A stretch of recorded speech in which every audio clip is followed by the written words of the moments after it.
Codename Kids Next Door remains one of the greatest shows to ever grace the Cartoon Network. It follows an organization of highly trained kids working endlessly to combat the tyranny of evil teenagers and adults, all while indulging in the pleasures of birthday cake, candy, and of course, rainbow monkeys. From candy pirates to evil business overlords, we certainly have a large cast of villains. Luckily, the heroic kids next door are here to put the grown-ups to bed. I'm Kyle with Wicked Binge, and this is Codename Kids Next Door Good to Evil. As usual, we'll be starting with the most pure and working our way down. These characters are the good. The gold medal of good is shockingly going to an adult, Monty Uno, formerly known as Number Zero. Even though he's an adult, Monty remains a kind and caring father who wants the best for his son. He does get most of his parenting advice from the newspaper, but he makes a genuine effort to connect with his son any moment that he can. While being a good parent in this series is a feat in itself, what really lands him this high up is the time he spent as the greatest K&D operative in the world, Number Zero. After discovering the Book of K&D, Number Zero revives the kids next door in order to defeat Grandfather, the greatest threat to kids that the world has ever known, who also happens to be Monty's father. In fact, he defeats Grandfather twice, once as a kid and again as an adult alongside his son. Sector 5 and all the rest of the modern-day K&D have Number Zero to thank for the strength of the organization and the freedom that they continue to fight for on a daily basis. He is decommissioned again at the end of Operation Zero, but the K&D allows him and his wife to be recommissioned one last time to see their son join the galactic kids next door. Monty Uno is a perfect balance of being a good kid and a good adult, and for that, I think it's only right to give him the top spot. In second place, we have Hoagy P Gilligan, aka Number 2. The smartest member of Sector 5, Number 2 is possibly the most skilled inventor in the entire show. He's created most of the team's weapons and vehicles, as well as their very sophisticated treehouse. Though he's not exactly a combat specialist, he is an ace pilot capable of mastering any flying machine he comes across. He's also a brilliant detective, as shown in the noir-style episodes, though we know he sometimes embellishes his stories to make himself seem more heroic than he actually was. We know that Number 2 is a genuinely nice kid based on his interactions with his team, other kids, and even adults. He's also shown to be a caring quote-unquote father to the lost baby skunk that he and Number 3 find in the bushes during a mission in Operation Camp, and later adopt. He even saves Bradley's life in Operation Hospital after the doctors fail to save him. As far as his relationship with his little brother Tommy, I'd say it's actually pretty standard. He isn't overly mean to Tommy, but his little brother does end up annoying him a lot. Even though Tommy just wants to spend some time with his brother, we can kind of see why he wouldn't want the little stinker around,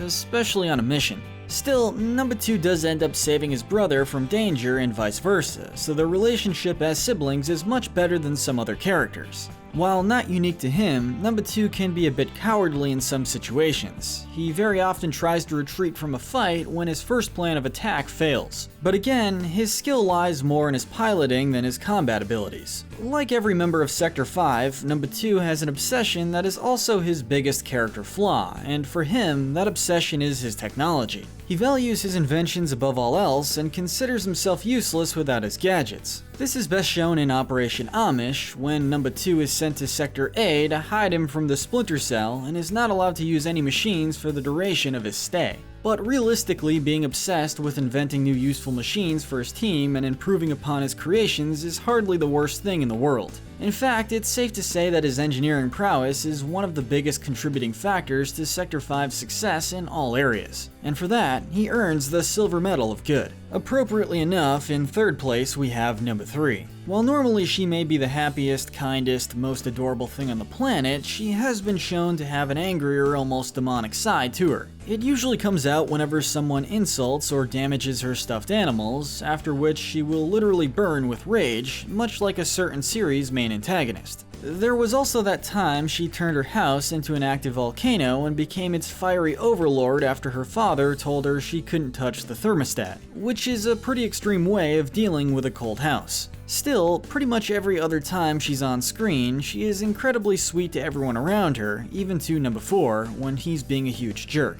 She cares for her whole team and her family, including her evil little sister, who we will address later. As Sector 5's medic, she takes care of anyone who's injured, whether it be a kid, a hamster, or a stuffed animal. Although she's painfully oblivious to the seriousness of the mission most of the time, she has proven to be very resourceful on her own, such as when she saves the entire rainbow monkey species from the evil businessman who wanted to exploit them, or when she puts an end to Chester's restaurant that sells kid burgers to sharks. While she isn't the most competent member of the team, she's just too cheerful and pure-hearted to rank any lower.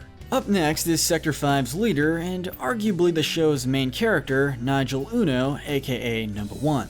His position as leader of Sector 5 is basically his entire life. He rarely takes a day off and would be out on missions 24/7 if he could have it his way, as demonstrated in Operation Beach when he refuses to relax at the beach with his team even for one day. As the leader, he's usually the most level-headed of the bunch, often having a better grasp on the situation than the other team members, and he's normally the first one to come up with a solution if and when their missions go awry. While number 1 is enthusiastic about his job, he is shown to be pretty stubborn and reckless, preferring to act on his own if the situation allows. Despite this, he cares more about his team than he does anyone else, including himself. Number 1 will always come around to save his team or any other kids when they're in danger, even after the delightful children temporarily turn him into an adult in Operation Grow Up. Though he's completely devoted to the kids next door, he has been known to bend the rules on occasion, particularly by disobeying orders from his superiors. However, his rule breaking is always in the service of completing his mission and is never meant to harm anyone on his team. As far as his relationship with his father, Nigel doesn't really appreciate Monty's attempt to spend time with him in Operation Oompa, but he feels bad about being dismissive towards his father and later saves Monty from a kid who steals people's dads. Their relationship drastically improves after that episode, and we can see their loving father-son dynamic in Operations End and Zero. He eventually surpasses even his own father as the greatest K&D operative and is recruited to join the Galactic Kids Next Door, but we unfortunately will probably never see anything from that time period.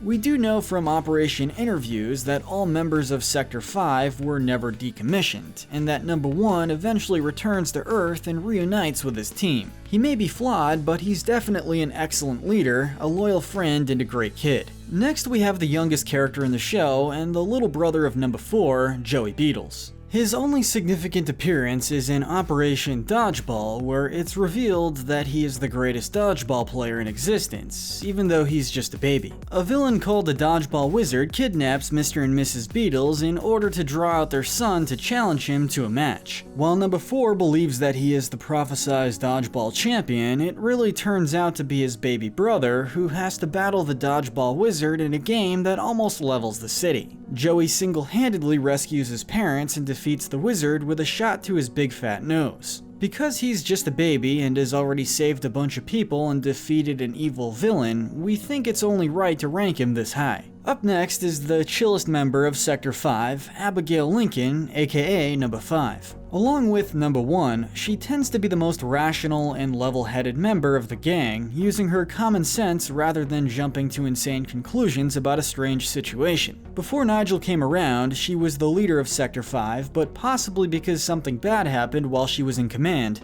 Abby usually shies away when offered leadership positions, although we do know that she eventually becomes supreme leader of the kids next door after Nigel leaves for space. Although she doesn't share number 3's general positivity, she does have a very caring and motherly side, as shown in Operation Diaper. Abby also has a personal connection to the villains because her sister, Cree, is the leader of the teen ninjas who work for Father. We can see their sibling rivalry in episodes like Operation Space, where the two of them battle on a K&D spaceship while the rest of Sector 5 is off running from what they think are aliens. During that episode, we see that Abby is not above pulling some dirty tricks, as she fools Cree into thinking they're about to have a nice sisterly moment, only to throw Cree into the trash chute, even though that apparently turns out to be a part of Cree's plan all along. Number 5's particular obsession is with sweets like ice cream and candy. She knows much about the history of certain sweets and goes on many Indiana Jones-style expeditions to retrieve rare dessert artifacts. However, this indicates her as being a bit greedy or overtly obsessed, as she's willing to risk her own life just to get one taste of the mystical fourth ice cream flavor and Operation Flavor. She also has a somewhat complicated past with her old partner, which we'll get more into detail later. She tries to bring her back to the good side at several points, only succeeding in Operation Caramel, by finally teaching Henrietta how to share her sweets. And yet she can be almost as greedy as Sticky Beard when it comes to candy. The secret sixth member of Sector 5, Bradley, is next. Bradley is first introduced in Operation Camp. Numbers 2 and 3 discover the baby skunk alone in the bushes after he's apparently displaced from his home thanks to their mission, and the two of them adopt him as their own. While the other members of Sector 5 see the skunk as a burden, his spray proves to be quite effective at reversing mind control, which saves the camp full of kids by the end of the episode. In his next appearance, Operation Hospital, numbers 2 and 3 have to upgrade him with cybernetic parts to save his life after he's hit by a car, and he later defeats Cree in a one-on-one battle. As a skunk, he was a reliable Skye, but as a cyborg, he's an unstoppable K&D machine. And the final member of the core team, we have Wally Beatles, aka number 4. 4 is definitely the most hot-headed and reckless operative in Sector 5. Violence is usually his idea in any given situation, since combat is one of his only strong suits. He has a strong distaste for anything girly, especially rainbow monkey dolls. But it's hard to blame him when you consider episodes like Operation Future, where girls took over the entire planet, and Operation Hugs, where he's kidnapped by rainbow monkey cultists. That said, Wally does have a soft side to him deep down, especially when it comes to his crush, number 3. While he maintains his attitude around her, he does try to comfort her when she's sad, usually by his own doing. Despite being generally incompetent, he does have a lot of drive and is usually the first to take initiative when number 1 isn't around. But it's implied in Operation Cannon that he's a bit power hungry when he tries to make himself the permanent leader of Sector 5 while Nigel is gone for the day. Because he thinks he's much smarter than he actually is, his attempts at leadership normally blow up in his face. While he may not be the brightest bulb in the box, number 4 definitely has his moments of genius, like in Operation Pool,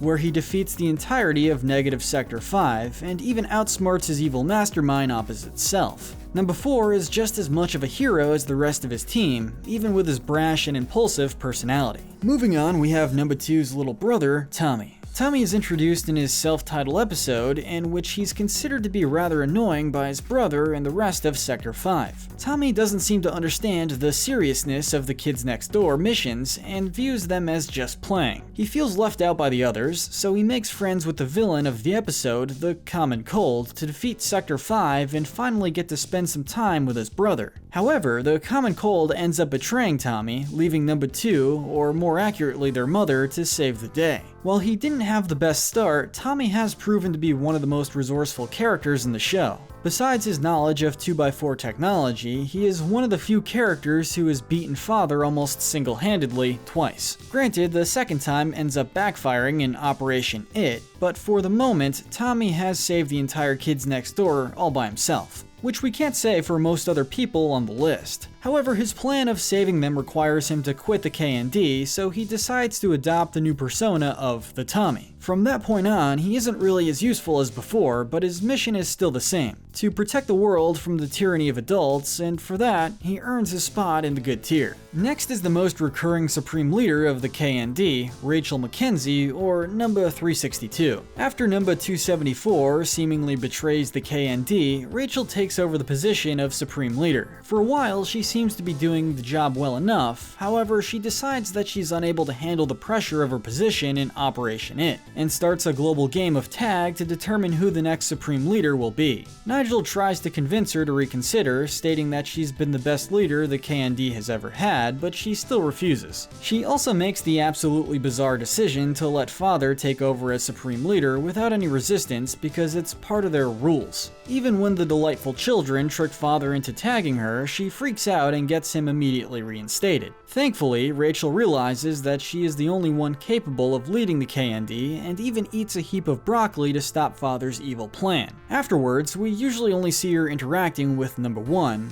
often scolding him for his recklessness, but Nigel doesn't plan on slowing down anytime soon. While we can understand not being able to handle the pressure of her job, she does lose a few points for letting father almost destroy the KND. But she still earns a spot among the good characters thanks to her self-sacrifice and dedication to the organization. Let's quickly mention the teenage operative, Maurice, or number 9. Though he only has a couple of major appearances, he is a noteworthy character because he's the first we see of the secret teens next door, a sect of teenagers who are not decommissioned on their 13th birthday and continue to work undercover for the kids next door. We're told that only the best and most loyal operatives can make it into the TND, so Maurice certainly must have been one of the best during his childhood. Now let's give the spotlight to a few parents, starting with Betty Gilligan. She is the mother of Hoagy and Tommy, who first appear in the Operation Tommy. In that episode, she saves the day from the common cold and his giant robot. After her first appearance, however, her personality changes into much more of a nervous wreck than what we previously saw, only wanting to impress her boss, Mrs Sunbin. She knows about her son's affinity for building 2x4 technology, and she seems to be an adult ally of the kids next door, so I think it's safe to assume she's good. Next is number 5's dad, Dr. Lincoln. Dr. Lincoln is just Bill Cosby, which in hindsight probably doesn't help his ranking, but in the show he seems to be a pretty standard parent. His worst crime is usually just embarrassing his daughters in front of other people, and it's never even intentional. Sure, one of his daughters is evil, but it seems like that happens to pretty much every teen in the show eventually. And he does have another daughter that isn't evil, so Cree's actions are probably not a result of his parenting. We know he used to be a party clown, but after one too many jokes flop, he decided to get a real job and become a doctor. Since he saves people's lives in a more conventional way, and he's most likely a good dad, we're gonna go ahead and rank him in the good characters. At the end of the good spectrum, we have Nigel's girlfriend for the majority of the show, Lizzy. Lizzy definitely has a lot of faults. She's loud, obnoxious, narcissistic, selfish, and painfully unaware of the kids next door's importance. In a majority of her appearances, she only shows up to distract or drag Nigel away from an important mission.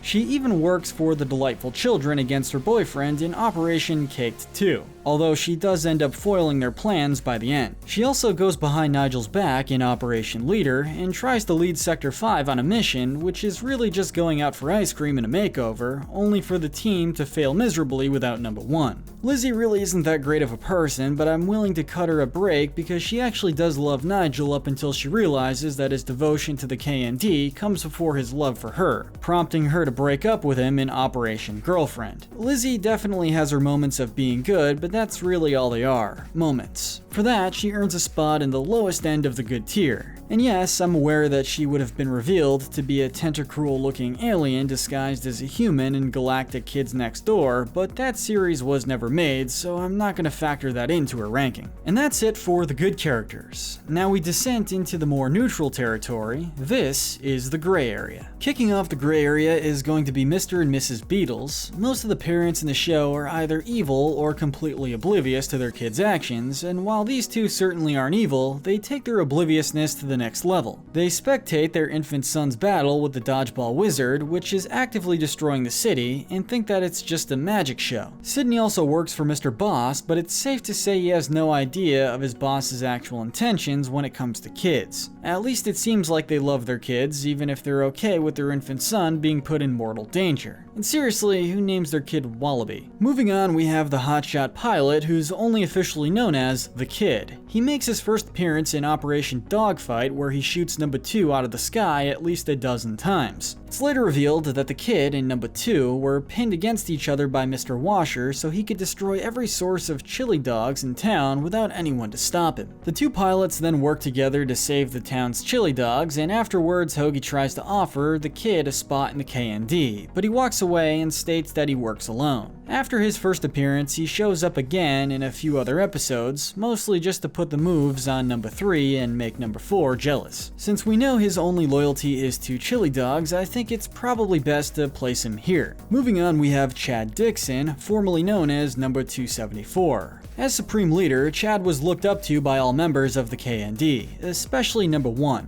He saves every single K&D operative in the world from his own parents in his self-titled episode, proving his capabilities as an operative and a leader. Unfortunately, no one stays a kid forever, and Chad betrays the K&D once he turns 13 years old. He initially tries to change the computer to hide his age, as well as to have Sector 5 and everyone else who received an invitation to his birthday party decommissioned. When this plan is foiled thanks to Number 1 and Tommy, Chad detaches the K&D moon base and tries to hurl it into the sun, defecting to the teen ninjas and almost killing many of his former comrades in the process. This would normally land him a spot in the evil territory, but we find out in Operation Treaty that Chad has actually been an undercover Teens Next Door operative the whole time since his apparent betrayal. Apparently, every single evil plot that he took part in was all a way of sabotaging the adults' plans for world domination. But I'm not willing to let Chad off the hook that easily. First of all, flinging the moon base into the sun was just about the riskiest move anyone could have pulled. What if Sector 5 had actually been decommissioned? Then there would be no one left to save the base, and nearly every high-ranking K&D officer would have been killed. Also in Operation Treaty, he admits to having a grudge against Number 1 because the GK&D picked Nigel as their operative from Earth rather than Chad, who feels he deserves it more than Number 1. Because he played the part of a bad guy just a little bit too well, he's placed down here in the gray area. Back to the parents, we have Mr. and Mrs Sunbin. The two of them have very differing personalities. Connie is incredibly high-strung, irritable, and emotional, while Genki is mostly stone-faced and cold to an intimidating degree. This can lead to some rather weird interactions, such as Connie breaking down and crying when he fails to make the perfect sundaes for his guest. When they aren't having emotional breakdowns or being accused of rainbow monkey murder, they do seem like somewhat nice people, although Genki forcing people to call her head of accounting Mrs Sunbin while off the clock is a bit strange. As far as their actual parenting goes, well, one of their daughters is an arbiter of pure joy in the world, and the other one is a murderous psychopath. 1 for 2 isn't so bad, I suppose. Fanny Fulbright, also known as Number 86, is next. 86 is generally a character who we aren't supposed to like, and she definitely has the most negative qualities of any operative in the show. She's a notorious boy-hater, rude, obnoxious, and all-around insufferable jerk. In her first appearance, Operation Fugitive, her sexism is put on full display as she's only willing to work a mission with Numbers 3 and 5, and tries to leave the male operatives behind. Ironically, she ends up totally flubbing that mission and taking all the credit for herself before realizing how badly she screwed up. Her next appearance paints her in an even worse light, as in Operation END, she's quite eager to decommission all of Sector 5 after the computer tells her that they have all turned 13, despite Nigel pointing out that he and 86 went to kindergarten together. So she should know that he isn't 13 years old. Fanny doesn't care in the slightest and erases all the memories of Sector 5 except for Number 1's. I would expect a high-ranking officer to do her due diligence and realize that it's highly unlikely all of Sector 5 have the same birthday and all turned 13 at the same time. But she doesn't even try to confirm this with anyone else. All of this makes it more believable when she admits that she doesn't have any friends in Operation Slumber, and in that episode she lets the code module be taken by Cree and the teen ninjas. Really, the only thing that keeps her out of the bad territory is her loyalty to the K&D despite being the daughter of Mr. Boss, and her willingness to go on field missions despite being an officer. The gray area was basically made for characters like the delightful children from down the lane. We'll start with the bad stuff first. These creeps are the most recurring villains of the entire series. They almost always speak in perfect unison, are completely loyal to the adults, and will do anything they can to destroy the K&D. Despite still being children, they yearn desperately to become adults as soon as possible so they can take part in the tyranny that Father has planned. The entire cake saga of the show is based around the delightful children refusing to share their birthday cake while also forcing other kids to watch them eat it. And it's always satisfying to see their plans foiled by the heroes of Sector 5. However, they are shown to occasionally help the K&D work against Father after he betrays or mistreats them, such as in Operation It. Perhaps the main reason that they aren't in the bad territory is what we learn about their secret history in Operation Zero. The delightful children are actually the lost members of the legendary Sector Z who have been delightfulized by Father and turned into mindless adult-loving zombies. As such, it's really difficult to hold them accountable for their actions since they're effectively brainwashed into doing everything that they do, and yet they're still capable of disobeying orders from adults at times. In the end, because we can't really tell whether or not they realize what they're doing is wrong, it wouldn't be fair to declare them as evil, so they just barely escape the bad territory. Rounding up the gray area is Henrietta. This German explorer was once Number 5's candy hunting partner, but things turned sour between the two of them after an incident in Guatemala involving some sacred caramels. In her greed and insatiable hunger for more candy, Henrietta cursed herself by not sharing her candy with anyone else, transforming from a girl into a rather unsightly boy. They continued to traverse the world in search of rare candies, often at the expense of other people. In Operation Rabbit, he discovers a chocolate volcano that's capable of turning everything it touches into chocolate, and he kidnaps the first grade class pet rabbit with plans to turn it into a real chocolate rabbit. Thankfully, he's stopped by numbers 2 and 5 with the help of a first grader, and he becomes the chocolate treat instead. It's not until Operation Caramel that Number 5 finally convinces him to willingly give up his candy, therefore breaking the curse and turning him back into Henrietta. She then vows to travel the world and undo the trouble she's unleashed during her candy escapades. While we won't forgive all of her past wrongdoings, she at least is going to try and make up for them, so we won't label her as a complete villain. And that concludes the gray area. Now we move on to the list of the Kids Next Door's greatest and most mediocre villains, and it's definitely a long one. These characters are the bad and the evil. And the spot of the least evil bad guy goes to the villain that technically started it all, Professor Triple Extra Large. He was originally created for the precursor series to Codename Kids Next Door called Kenny and the Chimp, and later appeared in K&D as one of the goofiest villains of all time. His goal is just about the least evil thing imaginable. He wants to use technology to create the perfect snow cone.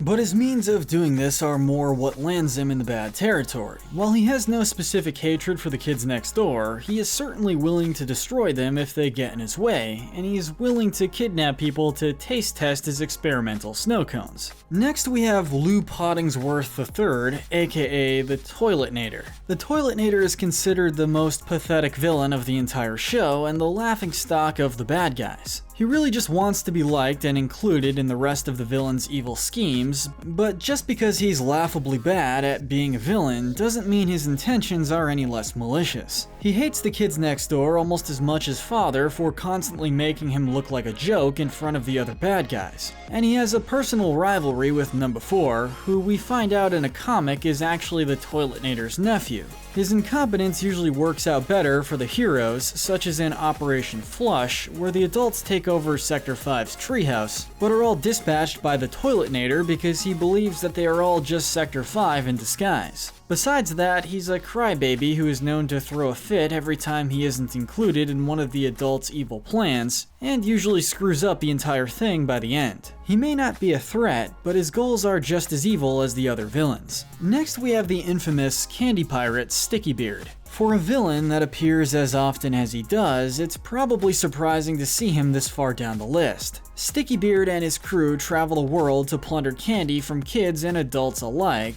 but he has no specific hatred for kids outside of the K&D. In fact, he even tries to persuade Number 5, a fellow candy hunter, to abandon Sector 5 and join his crew. But she declines, and Sticky Beard declares her his sworn enemy. From that point on, the two of them develop a fierce candy rivalry and have multiple later interactions. What really scores Sticky Beard a lot of points is Operation Afloat, where he saves Sector 5 from a great white asparagus because his hate for vegetables is even greater than his hate for the K&D. After that episode, he goes back to his pirating ways and continues to work for the evil adults, even doing things like amassing an entire armada to attack the K&D moonbase during Operation Zero. Moving on, we have Nightbrace. Though he works for Mr. Boss, he doesn't actually hate kids like the other villains. Instead, his only goal is to eliminate poor dental hygiene across the world. I suppose there are worse things he could be advocating for, but kidnapping people and forcibly putting braces on their teeth is not the way to encourage good brushing habits. Also, he says that he was kicked out of dental school for trying to put braces on babies, and that's really messed up.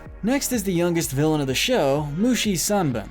Despite being the younger sister of the sweetest character in the show, Mushi is much more sinister and underhanded than her sister. From her very first appearance in Operation Space, we know that her little sisterly bond routine is just an act, and Mushi is secretly very manipulative of everyone around her. This culminates in Operation Clues when she forks her sister's rainbow monkey in the back while at a dinner party because she couldn't wait for her turn to play with it. It's a much bigger deal in context. After receiving a lifelong grounding sentence, Mushi kidnaps Count Spankulot and fuses his powers with the dead rainbow monkey doll to create Spankenstein and sends him to punish Hoagy for getting her grounded. Maybe a life grounding without dessert was a little harsh for a first offense, but if you can't do the time, don't do the crime. She may just be a kindergartner, but she's already got a long list of evil actions to her name at this point. Next up is Grandma Stuffum. This German grandmother and her squad of sentient slop patrol the neighborhood in search of children so that she can force-feed her grotesque culinary creations to them. She wants to fatten up children to render them helpless so they aren't able to act out and get themselves in trouble, especially those pesky kids next door. Number 2 proves to be very resilient to her food attacks, but even he can't stand it for long. In Operation Food Fight, with music by Band Guar, she spends the entire episode trying to defeat Sector 5 during school lunch, leading up to a battle with Stuffum's most powerful minion, the Slamwich. We can safely say that Grandma Stuffum is just as rotten as the food she serves up. I can think of only one villain more disgusting than Stuffum's cooking, and that villain is the Common Cold.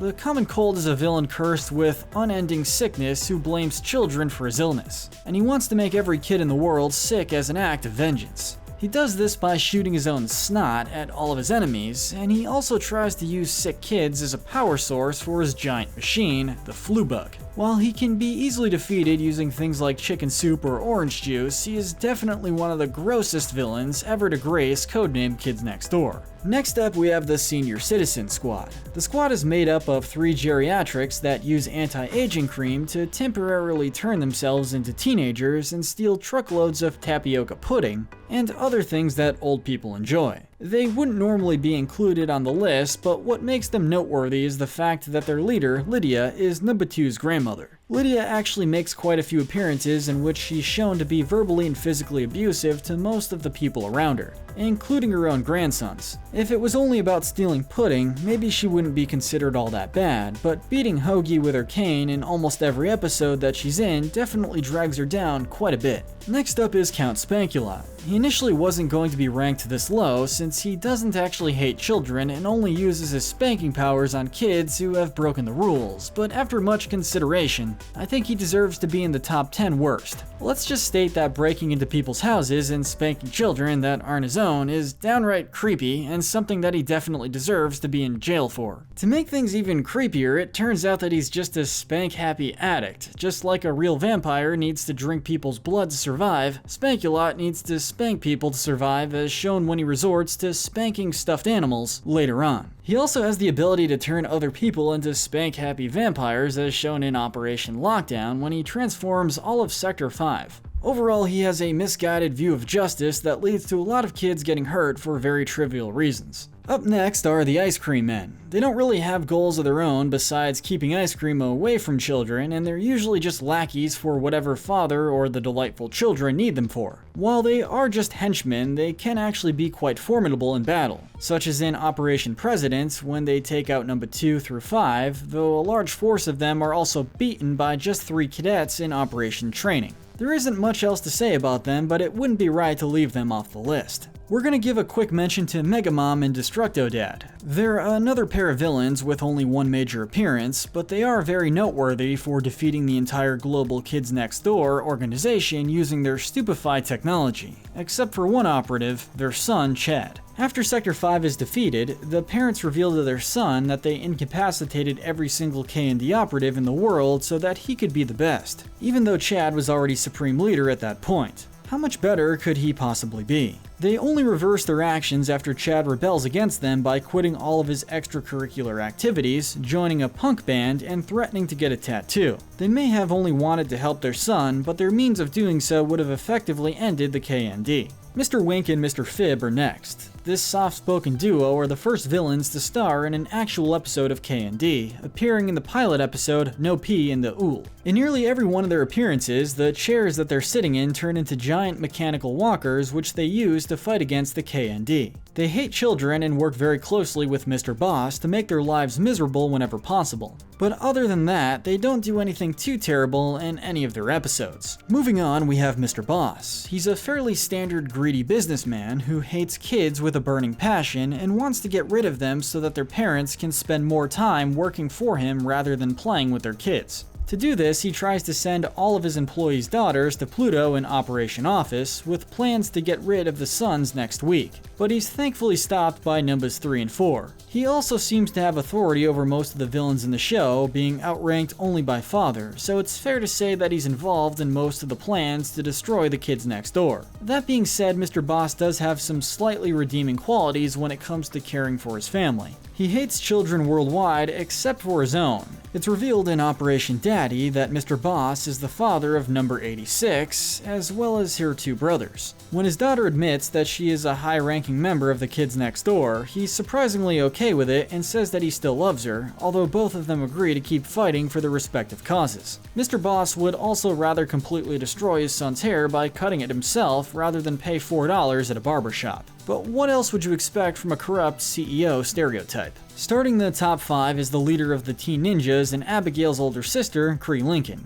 Like Chad Dixon, she was one of the best kids next door operatives in the world during her childhood. But she avoided decommissioning and defecting to the adults once she turned 13 years old. Unlike Chad, she is not actually an undercover agent. Cree is a truly manipulative and conniving evil mastermind who will do anything to please the adults. She managed to trick her way into the moon base with intent to detach the base and launch it into the sun, wiping out thousands of operatives, including her own sister, if they can't figure out a way to stop it or evacuate in time. But she gives up on this plan once 274 informs her that he already tried to do that. She's also responsible for weaponizing chickenpox against the kids next door, though that plan mostly backfires thanks to an undercover number 9. Although they do have a few genuine sisterly moments between them, Cree is more than willing to destroy Abby and everything she stands for the majority of the show. She is certainly the most evil teenager in the entire series. An often forgotten villain, we have Chester. Chester doesn't exactly hate kids, but he's willing to exploit them at any turn in order to make money, such as turning kids into his mind control slaves to use them for free labor. The most egregious example of this is in Operation Fast Food, where he opens a restaurant and tries to make burgers out of children and sells these kids' meals to families of sharks. Thankfully, he's stopped by number 3 before any meals could be made. Of the adult characters driven solely by greed, Chester is undoubtedly the worst. Now, the bronze medal of evil goes to Madame Margaret, or Margie. She is the main antagonist of the episode Operation Future, and her plan is one of the most perverse in the entire show. She wants to coordinate with her future self to use girlifying technology to turn every boy in the world into a girl and live in a boy-free world, all because she doesn't like her older brothers. The worst part about this is that she actually succeeds and the world falls under her rule for 75 years.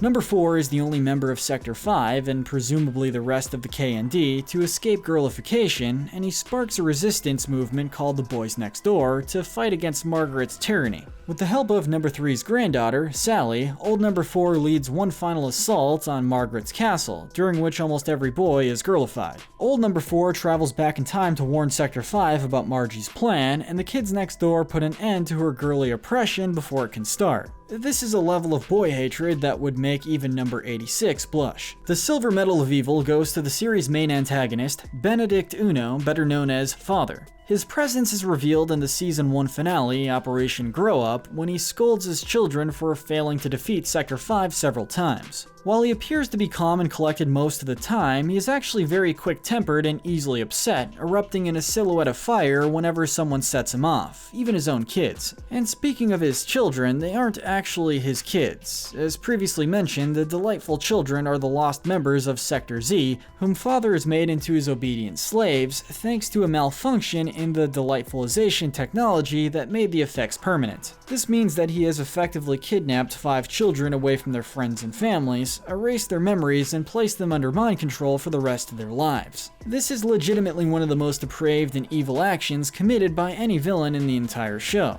I'd like to say that he at least loves them as his own children, but he doesn't even do that. Father is perfectly willing to let the delightful children stay as sheep after he transforms every KND operative in the world into animals and describes them as really annoying. Besides being an awful parent, he is also the one who supplies the delightful children with all of their dangerous robots, and he's the owner of Evil Adult Industries Inc., meaning that most of the adult villains answer to him. He's tried to destroy the KND more times than any other villain, and has come very close several times, such as when he turned every KND treehouse into a broccoli farm, and when he fakes a distress call from the moon base and leads an attack on the KND Arctic base when all of the operatives are away. But without a doubt, the most sinister plan comes in Operation Caked 4 when he alters the course of the annual Tubathon so that every kid who crosses the finish line will fall into a giant tin filled with cake batter. Once the race is over, he plans on cooking every kid into the giant cake and feeding it to his children, resulting in both mass murder and cannibalism. I think you all probably get the point by now. Father is so evil that the only people who could possibly be worse is the one who created him. And so, the gold medal of evil goes to Grandfather. Before the 7th age of the kids next door, Grandfather held dominion over the entire planet. His sons literally describe him as the evil king of the world, if you need an indicator of his power. Every child in the world used to slave away in his factories producing tapioca pudding for him day in and day out until Number Zero's rebellion. Even though Monty was the one to defeat him and Ben was the one to reawaken him, Grandfather still favors his older son and tells Father to get out of his sight immediately after his return to power. In other words, Ben only chose to reawaken him because he and everyone else had failed to defeat the kids next door on their own.